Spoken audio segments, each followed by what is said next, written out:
Hey everybody, today we're going to talk about convergent plate boundaries.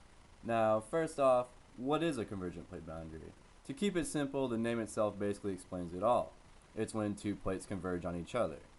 These boundaries are extremely important in formations such as volcanoes and mountains. Before looking at any examples, we need to look at the topmost layer of these plates, the crust. There are two types of crust, oceanic and continental. Now, for convergent plate boundaries, the biggest thing to look at is their density. Oceanic crust is made primarily of basalt, giving it an average density of around 3 grams per cubic centimeter. Continental crust is made mostly of granite, giving it an average density of around 2.7 grams per cubic centimeter, making it less dense than oceanic crust. There are three main convergent boundaries. The first one is the ocean-continent convergent plate boundary.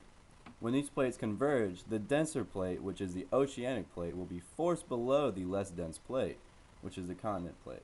This is called subduction, and the area where this happens is called the subduction zone.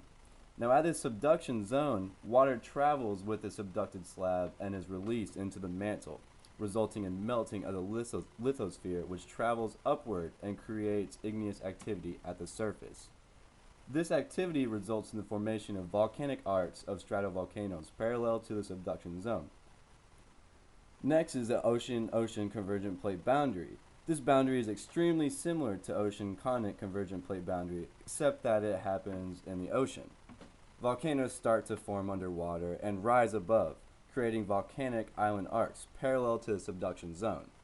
These volcanoes are a little less explosive than stratovolcanoes.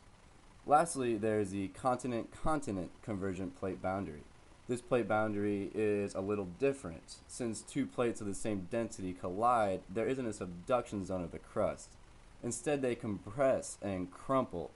There is no melting of anything because water isn't involved, so no volcanic activity is there. But this crumpling creates very high mountain ranges and plateaus. A great example of this would be the Himalayan mountains. In the end of the day,